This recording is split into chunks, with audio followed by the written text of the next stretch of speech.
वक्त का आखिरी तहफा, रात के आखिरी पहर, शहर पर गहरी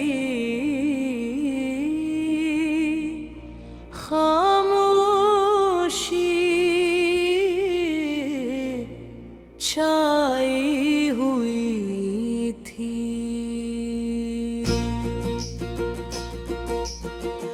दूर कहीं बारिश की हल्की बूंदें ज़मीन को भको रही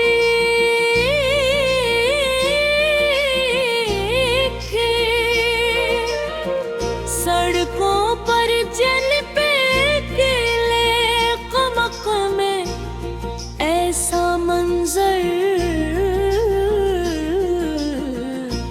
पेश कर रहे थे, जैसे वक्त खुद भी थक कर रुक गया हो।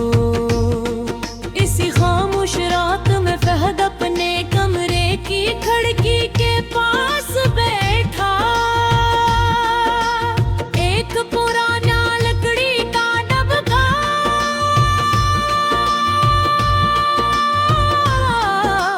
खोले हुए तो डबे में कंचक टूटे कि सोखा हवा गला।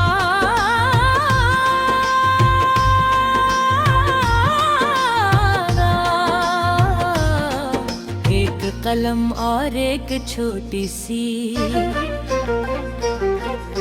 यही थी ये सबकी जिंदगी की सबसे कीमती यादें थी। कई साल पहले फहद एक आमद खुददार नौजवान था। इसका ख्वाब था कि वो एक कामयाब इंजीनियर बने और अपने वालिदैन को हर खुशी दे सके। वसाइल कम थे लेकिन इरादे बहुत मजबूत थे। हंसी दौरा इसकी मुलाकात अनाया से हुई तो भरा एक भगवान नरम मिजाज और नहायत समझदार लड़ी के दोनों इदाएं सीमीनार में मिलते पहले सर रस्मी गुफ्तगू हुई। फिर किताबों मुस्तकबल और जिंदगी के मकासद पर बातें होने लगी। रफ्ता रफ्ता दोनों एक दूसरे की जिंदगी का हिस्सा बन गए। फाद ने हमेशा एक बात कही, मैं मोहब्बत को अल्फाज से नहीं अपने अमल से साबित करना चाहता हूँ। इनाया मुस्कुरा कर जवाब देती,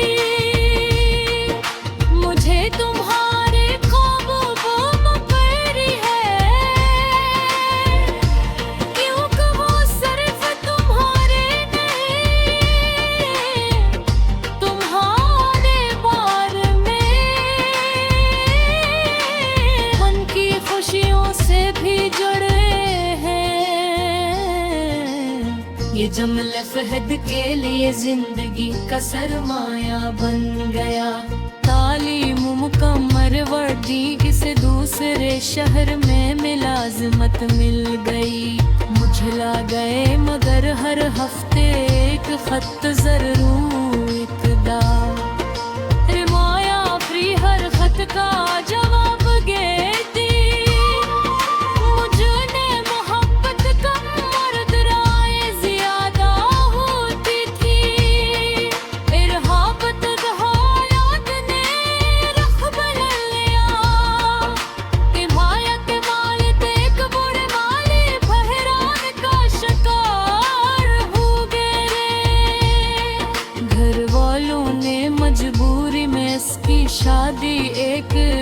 ऐसे शख्स से तय कर दी जो उनकी मदद कर सकता था। इनाया ने फहद को कई गाली पैदा नहीं जमे थी, कोशिश की मगर वो एक इस मंसूबे पर काम कर रहा था।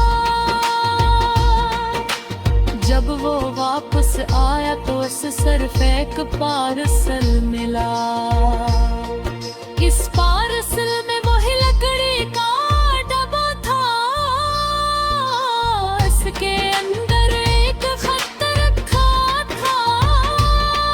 फहद ने कांपते हाथों से खत खोला, उसमें लिखा था, अगर ये खत तुम तक पहुंच गया है तो शायद वक्त अपना आखिरी फैसला सुना चुका है। मैंने आखिरी लम्हे तक तुम्हारा इंतजार किया, लेकिन हालात मेरे इख्तियार में नहीं थे। मेरी सिर्फ एक ख्वाहिश है कि तुम अपने ख्वाब कभी मत छोड़ना। अगर कभी मेरी याद आए तो रोना नहीं, बल्कि किसी ज़रूरतमंद की मदद कर देना। शायद यही हमारी मोहब्बत का सबसे खूबसूरत इंजाम हो। फहद की आंखों से आंसू बहने लगे,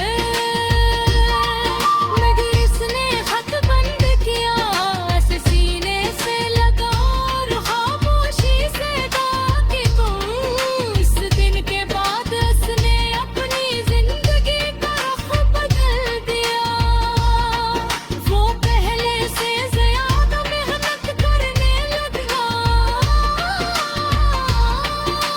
चंद बरसों बाद वो एक कामयाब इंजीनियर बन गया।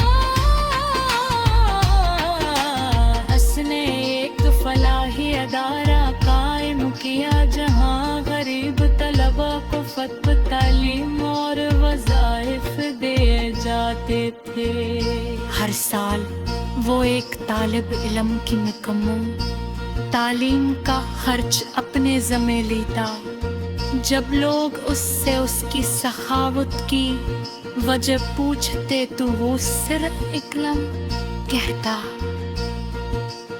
वो तिस्मा आसमान की तरफ देखा और आस्ता सी कहा,